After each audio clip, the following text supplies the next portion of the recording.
Okay, it's the NDIS Provider Growth Journey podcast. And I'm Yes. here today with Matt Sevier. Matt, why would you and I be sitting down talking on a podcast? What's your skill set? Oh, mate, where do I start? I am the founder and director of Stepper PBS. We're a positive behaviour support provider here in Perth, WA. Yeah, I only got the registration back in October and we've been up and running in December, and it's scaling. And I thought I'd come on here and talk about our provider growth thus far. Yeah, and see what people can learn from it. So, guys, I've known Matt for 3 months, I think, Matt, and he's gone from one staff member himself, a very tired, exhausted, hardworking staff member, to now effectively there's four of you. Like, wow. Other people would say that's not possible, or it's not possible to grow quickly and well at the same time, but you've proven that wrong. How do you go from one very tired staff member to four staff members and the original very tired guy is no longer as tired? Yeah, it's a good question. So I started this company on the principle that I wanted to do things right the first time. So, I wanted to come into this with a sort of fresh outlook on things, do automations, set up our systems right, create a pipeline where, things run smooth because, as you know, our time is our most valuable resource. So in my mind, doing the admin task that slow you down, that creates a poor service. Okay, so really, when you look at how you've done things, you've built your back end systems as though you've got 10 people, even though you've only got four. Okay, Yes. some people would say you overspent too early or whatever, but the reality is it's built to last, it's built to grow. That's a good thing. What are the other things that were behind you being able to grow so quickly from one to four? And I would assume in about 3 or 4 months, you'll have another four. Like, how Mm. did you do that? Yeah, so we started off, obviously, me taking care of the bulk of our caseload. When I started growing to like delegating sort of tasks, we looked at third party administrators. I brought on contractors as well. Contracting in PBS has helped me a lot. And starting off slow and not scaling too quick.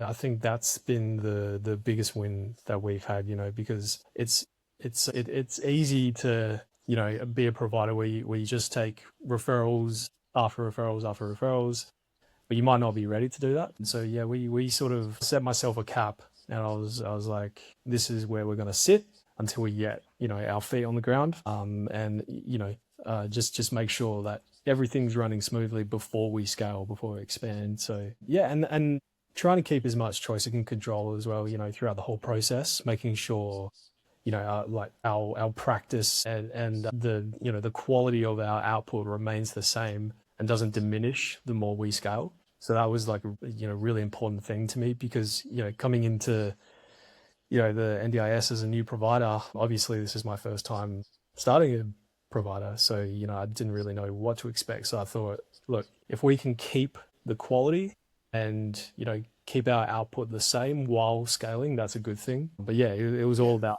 like maintaining those connections, maintaining our relationships with people. Yeah. And you've done that. Okay, so the thing is, this is not your first rodeo being PBS, positive behaviour support. This is your first rodeo, though, of running an NDIS provider. So you survived the audit. It wasn't as bad as everyone makes out it is. You got through it. Well done. You tried. Yeah, you're welcome. I'm impressed. You tried hard to get, external people to deal with your admin or your bookkeeping or whatever. You hit a few rough spots, like you hit some bumpy things where people would make promises and not deliver, and you have to drop them and start again with someone else. But you've come up with people now who you're really happy with. What was it like for you to try and then not succeed and then try again with things like your bookkeeping or your Splose integrations or your virtual assistants and stuff like that? How did that go? Yeah, look, there were a few hard times. We sort of got to a few forks in the road, but it's just a matter of doing one little thing really well each day. I realize in these positions you can think about all things, and that can take up a lot of your brain space, and you wait until you're working until midnight or 2 a.m. or something, and you're just thinking about all things. But Just as long as I did one little thing each day, then that's sort of how I got to this point, just doing little things each day, working on, you know, prioritizing the right things. Yeah, that's basically it. Yeah. And throughout the audit, it was pretty much the same thing. Learning exactly, how to reach our compliance, governance standards.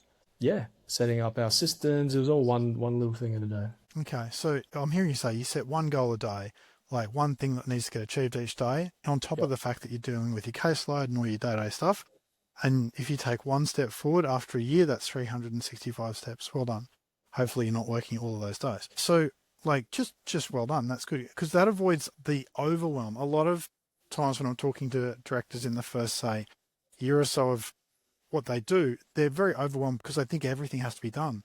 But really, what has to be done? Your caseload needs to be done. And I guess your staff, they need to make sure they have systems that work and then just one win per day. Is that what I'm hearing? Yeah, exactly. Yeah. And doing things right the first time. Obviously we mentioned before time is a valuable resource. So it's like if I had to go back and, change a bunch of things, then I'm sort of chasing my tail. So it's, I see it like building a house. You build the bricks and the foundation and you take your time, because if things are sluggish and, fragmented, that's when I've noticed the forks in the road. So it's a matter of getting those things right once. And yeah, you mentioned before, we might have spent a lot of money and there's, at the start, and there's always going to be a profit dip. And, it's just a matter of, pushing through that, and we're building for scale. So we're not, we want to build it right the first time and then move on. Yeah. And so that people who are listening, by the way, thank you for listening. I hope you get so much out of what Matt and I are talking about here. So that people are getting something out of this. It's like, Matt, you've deliberately avoided using hack jobs with your systems. We use Excel spreadsheets, okay? We don't use any of that stuff. We do, like when you went to get a virtual assistant, you got someone who's already worked in the NDIS for a long period of time. They cost about twice as much as other VAs would cost. But you know what? They know what they're doing, and they can work with, say, a lot of people in allied health are using Splows. She's familiar with Splows. Great. Those, like, you pay for good advice. You paid as well to whatever you had to get through things like your legal stuff or your audit or whatever. Just throwing money at stuff. People go, oh, but you could have done that stuff yourself. It's like, sure you could have, but then you're just going to have to rebuild stuff. And that's what you're saying. Now, the catch comes once you've got about 8 or 10 staff members, Matt, you're going to have to rebuild anything all over again. Like, you're going to have to start, like, because whatever systems you have now won't do so well at that point.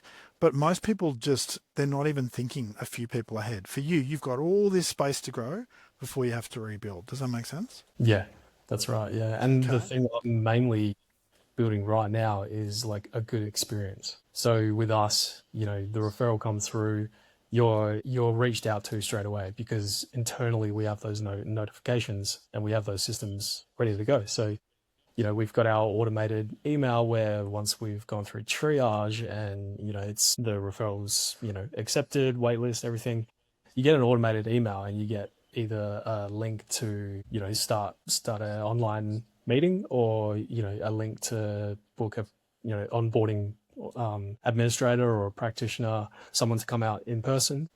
You retain that choice and control, but you're still, making your processes faster. So the beauty of that is, it's speed, it's efficiency, it's communication, it's transparency as well. The thing I've been doing is working on a client portal because in the PBS world, we're monitoring behaviors, we're monitoring restricted practices, everything's lost in emails half the time. So client portal was a big thing for us. You come on board, you can see what the practitioners are doing. You have that communication, that efficiency. So that's just sort of how we do things a bit differently, and that's where my effort goes. I love that. So a lot of people have this idea that, their days are going to be glamorous. They're going to be buying billboard space on the side of the highway or something. That's not it. For you, it's like, no, just pay the extra couple $100 a month in software, have some sort of really efficient way of keeping track of everyone's notes and making sure everyone's getting their texts and emails ASAP. Positive behaviour support is known for being really dismissive of new inquiries. In the same way that if you go back 2 or 3 years ago, speech pathology was, and OT was so dismissive, it's like, you can fit our calendar. We don't actually care about you. Now they've changed their tune because the work's dried up, and the day will come when that happens for PBS as well. But for now, PBS is still very, yeah, we might get back to you if it suits us. Whereas you've deliberately built something that's not like that.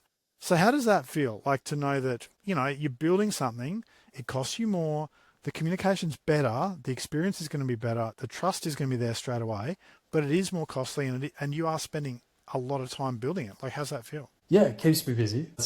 That's for sure. It feels good though, because it feels good to do things differently and see a tangible sort of response in the people we're supporting, because that's who we're doing it for at the end of the day. We're trying to bring the NDIS into 2026.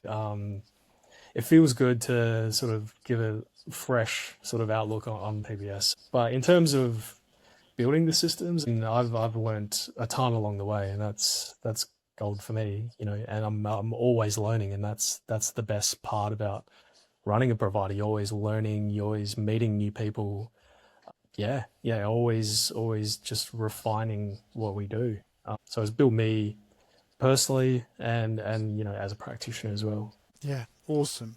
So you and I were talking before off air that in the next year, you're most likely just going to skyrocket because there's no shortage of work for PBS work in Perth. And yet there's not many PBS, positive behaviour support people, who are just good communicators who get back to people.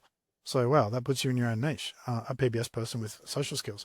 So there are some dangers, though, with growing quickly. And one of the dangers is cash flow. And I'd love to be real with people about this. So I've coached a couple of allied health through the early stages of going from 1 staff member to 3 or 4. And what happens is they'll get their new staff members on board, they'll start the work, but there's a big gap between when they've had to pay their staff member and when they get paid.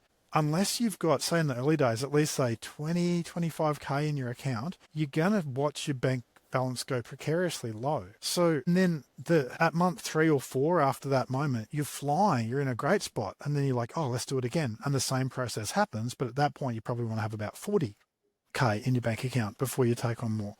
Because there's a time lag between delivery of service and actually getting paid for it. What would you say to people who are in that spot where they're like, oh, we just grew, we took on staff and we've started invoicing, we haven't been paid yet, and we're worried, did we make a mistake? What would you say to people in that spot? Listen to the NDIS Provider Growth Podcast. Yeah, you could do that. So, I mean, I was a big fan before coming on here, so a little plug there. But what I would say would be, you just have a look at your priorities and how you're billing. Because for me, I found, like, sure, I was the only practitioner when we started, but because there was all these other tasks, I wasn't able to meet the KPIs that I'd set in my own mind, because I was, my time was being pulled elsewhere. That's when, investing your money into services that are out there, like a VA or, someone that has experience. Like, it's always great to ask for help, and having someone in your corner to talk to is just a huge benefit, because these positions can be isolating. You tend to, ruminate on your thoughts half the time, and getting them out, even just writing them down. And in terms of invoicing, invoicing and finance was a huge learning curve for me. So it wasn't until I reached out to a VA, that helped me with that, was when I, really started like connecting the dots. And and again, just making sure you have accounting, a really good accountant at the start, really good processes, understanding how you're going to bill, when you're going to bill, what days you're going to, say, bulk bill or send out bulk invoices. Just getting the finer details of how am I going to start my week and how am I going to end my week. Yeah. And I guess you're balancing doing with learning. Like you're saying, when you first started and you used Sploce, and I'm guessing, do you use Xero as well? Yeah, Xero integrates. Okay.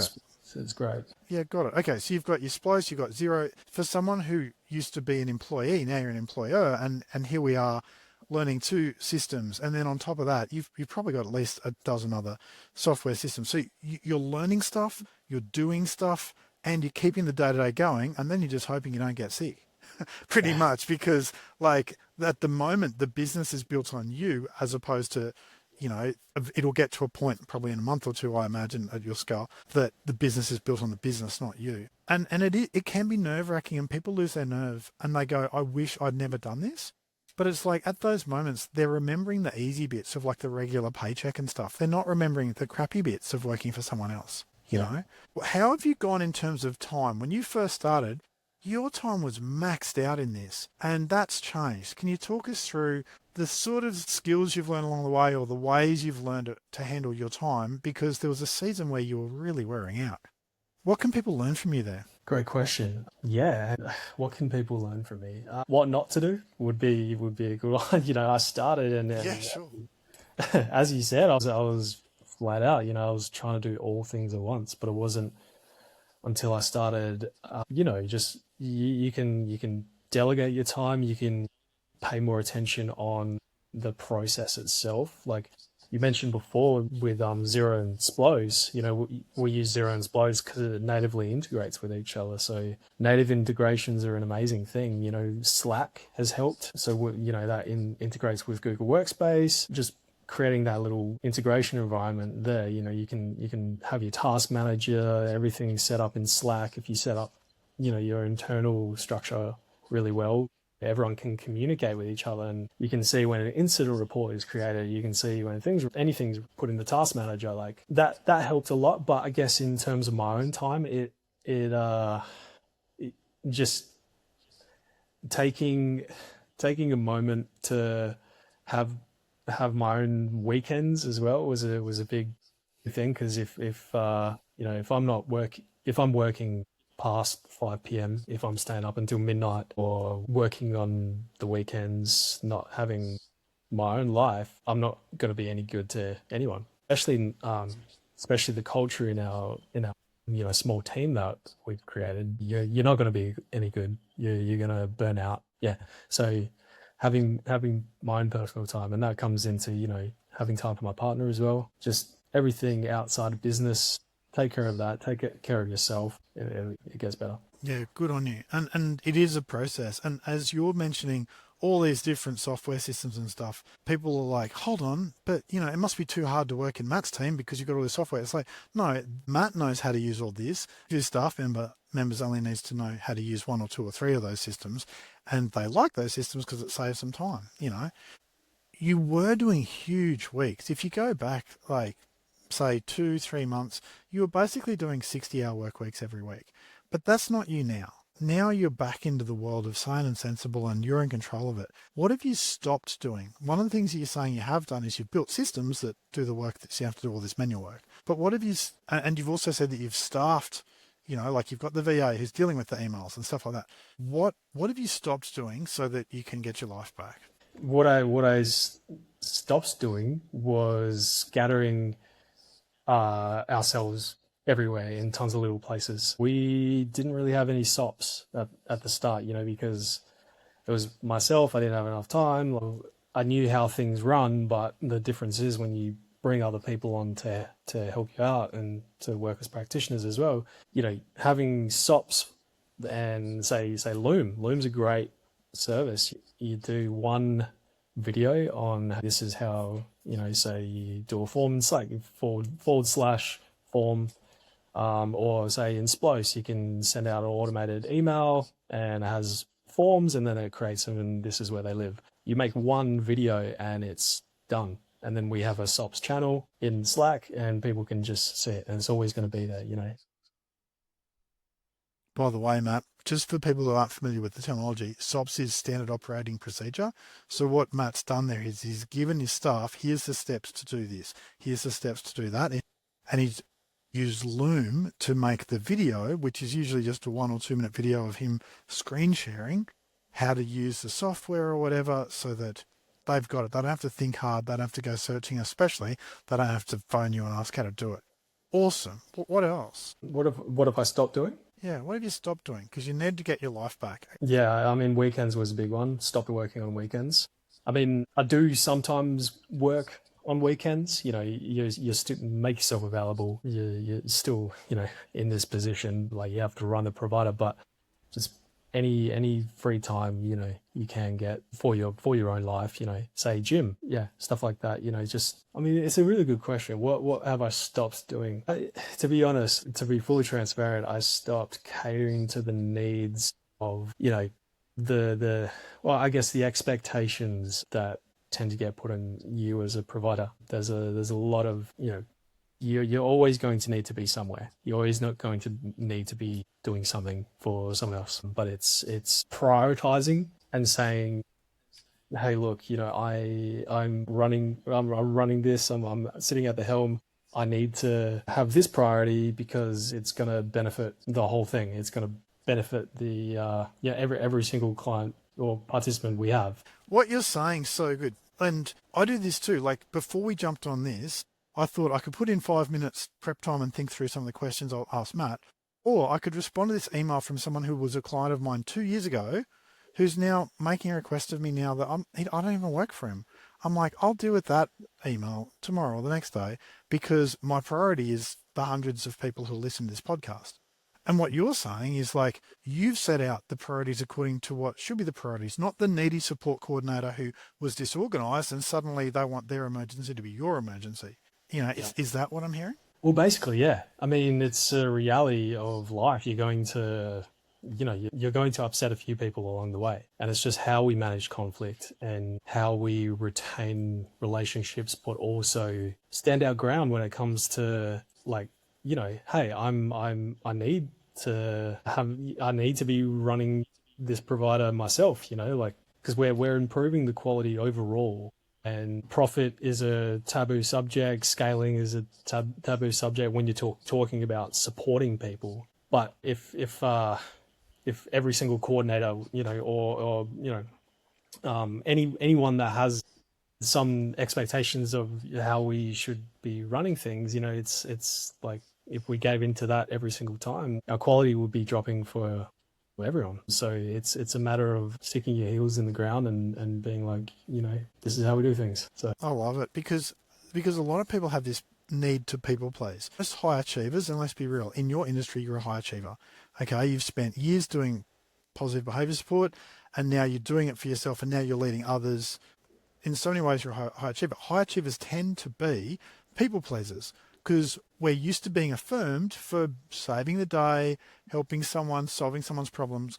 But there's a lot of people who will put a problem on you when you're a business owner. And it's like, hold on, but that's outside of the scope of what I do. And that's also outside the scope of what I charge for. And I'm just not going to do that because you could meet their goal, but then someone who's actually paying you is not going to have their needs met. And it's like a lot of people use their inbox as a to-do list on their emails. Well, your inbox is just someone else's to-do list that ended up in your court. So I'm hearing you say you're beating that people-pleasing thing by resetting who am I here for, what do I do, what do I not do? And if people are going to make requests or, to be honest, demands of you for things outside of scope, well, that's okay, but they're just going to have to choose a different PBS practitioner. Right.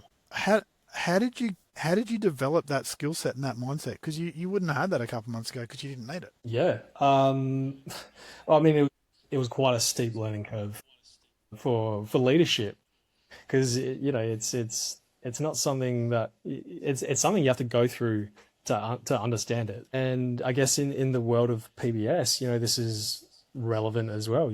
Positive behavior support practitioners work against the NDIS capability framework, but our scope, as I moved up as a practitioner, I realized like scope is a very confusing thing for a lot of people of what PBS do. So yeah, it was just understanding my own scope. Yeah, and working out how to be a leader. I guess things I did was I got a business coach. So yeah, Michael, you've been helping me along the way as well. Even sorry to plug the podcast again, but I was listening to podcasts before I even got registered.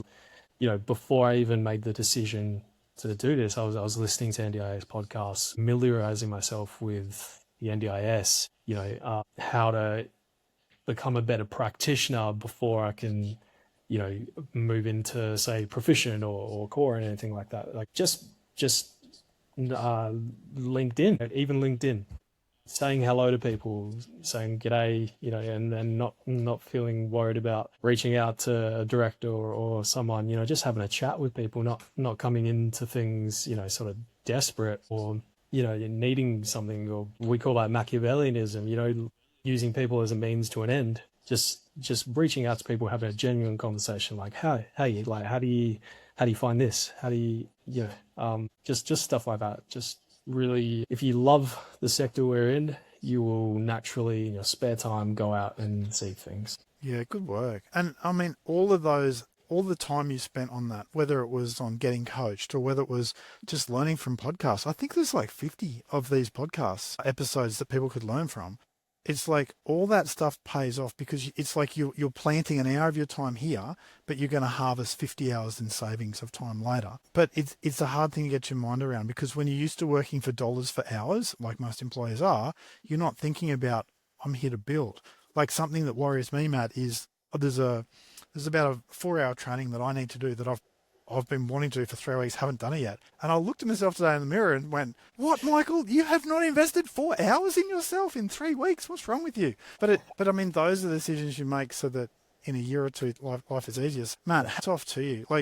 And the stuff that you're talking about of growing your leadership skills, learning how to build systems, learning how to lead people, like you said, of leading people but not being needy about it. It's like, oh, if this is not for you, it's not for you. Or if it is for you, great. Let's team up in these ways. This has probably been like the biggest learning 6 months of anyone's life. Like, I guess for me, what I think here is, how are you going to go from where you are now, which is busy but not out of control, but busy, focused but not ludicrously focused, like focused on the right things, helping people, etc., not on the stress that all of us used to be in the early days. How are you going to go from that to a business that you can basically have running smoothly in the background while you go and have a long weekend with your partner and not have to think about it? What's that going to be like for you, and what do you think your steps are to get to there? Yeah.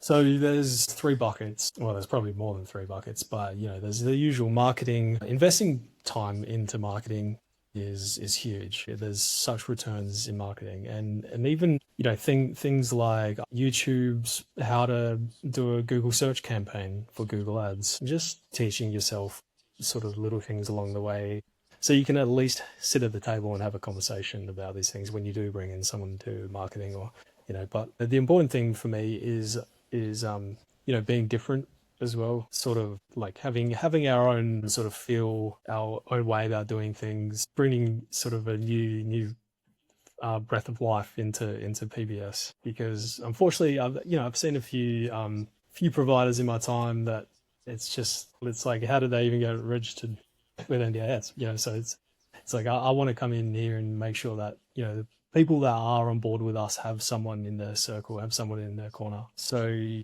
that attention to detail, the faster systems, I guess also keeping things lean while we're at this stage is an important thing to me. So as you mentioned, not growing too fast and keeping our overheads low is quite an important one. But yeah, I guess culture as well. I'm really working on having a culture, having a team culture. In our Slack, channels, we have a little social one, and I'm getting ideas for what we can do for regular catch-ups, because we are a work from home company right now. We might have an office one day, but just whether that be coffee catch-ups or virtual coffees or anything that breaks out of the mundane is important to us. Okay, that makes sense. So I'm seeing, look, your brain's ticking with, I can relax when, and then it's almost like your mind's wanting to tick off all these things. Okay, the challenge is going to come that you're succeeding, and you will succeed, and the growth will mean there's always more boxes to tick. Okay, so, and that's the hard bit. So that's where directors, like not at your stage, but maybe 2 to 3 months down the track, they can wear out, because instead of knowing when it's harvest season, we harvest, but when it's like, it's not harvest season, we slow down a bit, being able to pace ourselves. Like, so when you said you do 1 positive step per day, that's beautiful pacing. But also to have people that will run the system. So while if you were to go away for, say, Tuesday, Wednesday, Thursday, pre-planned, your virtual assistant, who's highly effective at what she does, would make sure that nobody's going to die. It's going to be fine. And that if something goes wrong, she knows who to call. Okay, so they can all get built in and stuff like that because you've been sprinting, but we can only sprint for so long. Do you know what I mean? So that there'll probably need to be like a season of a bit of rest come up soon because that way our relationships outside of work don't fail. You know, relationship with our partner or wife doesn't fail. Our relationship with friends don't become depleted. I can also hear that like this party, you're not quite sure how you're going to market yourself or whatever in some areas, but the reality is not many PBSs out there are responding to people's emails the same day. So you've already found a niche, and the niche is we treat you in a way you want to be treated, and very quickly you'll get more word of mouth out of that than anyone else will. And then until that becomes industry standard, maybe in a year or two as the work dries up, then that's when you'll need to go and like re-niche into something a bit more specific. Does that make sense? Yeah, exactly. Yeah. But the quality of what you're doing speaking for itself. So and that saves you so much money in marketing anyway. Yeah. Yeah. The thing is like how do you know what provider to go with? There's a million providers out there. How do you break the norm? And to us, that was having a presence on, LinkedIn, having our branding as well has been a big thing. But yeah, having that transparency, from the get-go when a referral comes in, at least having an automated message or a message saying, like, hey, this is the process, this is the steps, here's what we're going to do from here. This is the waiting time. But just having that from day dot is the important thing to us because, no communication, you're just in the dark. And to me, that's not very good, positive baby support. Having that communication is the way, I don't know, we're going to break out the norm. There's a whole range of things, we can do from here, but you're right. Taking our time, having that slow approach, not taking every single referral that comes through the door, just doing things. Good work. Yeah. I think it's awesome because your story is such an encouraging one because there's plenty of people out there saying NDIS is hard right now, NDIS is not profitable right now, NDIS is impossible. It's like, well, you've just proven it's not the truth because you've gone from 1 to 4 staff, your revenues are going accordingly, and the profitability will follow that because, let's be honest, PBS, there's a good profit margin compared to, say, a lot of the other areas of NDIS, but you're doing things well. So pretty much if I lived in Perth and I needed PBS, positive behaviour support, you'd be the first person I'd get in touch with, okay? Like, just because I want to be well communicated with. How do people find Stepper? And it's steppr.com.au. How else would people find you, Matt? Yeah, you can find us on the website. So yeah, stepper.com.au. We're on LinkedIn. You can find us on Instagram, Facebook. Yeah. So, and even on our website, there's a link to join our community. So you can join our MailChimp. We sort of have a updated sort of resource that comes out once a month. That's helpful. So, and if you're driving, you can't remember all that, send me a message and I'll put you in touch with Matt. Well, Matt, it's not every day. Like, this is such a privilege to sit here with you. And because you and I have known each other for a couple of months now, and to see how far you've come in your leadership skills and all this other stuff, but to also have you be so transparent with people about what the hard bits were. We didn't sit here and go, here's 7 things that went perfectly. I don't think we've mentioned one that went perfectly. Right. By the way, lots of things did go perfectly, but that's not the purpose of today. The purpose of today is to go, it's hard, but it's doable. Is there anything else you'd add to that? Is there one thing that people need to know before they step out and do it on their own? Yeah, I mean, profit isn't going to be great at the start. You're going to have dips. And you're probably going to have to reduce your own salary as a director. The main thing is having the engine running, doing things day by day, doing things properly as well. Not just being an NDIS provider, but being a human, and having that compassion, and goes a long way. So, but the profit, I guess, setting up your systems, integrations. That was one we talked about before. Yeah. I'm hearing you just say, do it right, but have expectations that initially the profit's not there in the early stages, but it's going to work. And also to sit down and do your maths at the start and know whether or not there's profit in this or not. Because the worst thing you could do is scale something that's not profitable. That would just be a horrendous problem. Well, Matt, I hope heaps of people get in touch with you. It's STEPPR Stepper. You to get in touch with Matt or send me a message. I'll put you in touch with Matt. Thanks for being so real. I appreciate it. Oh, thanks for having me.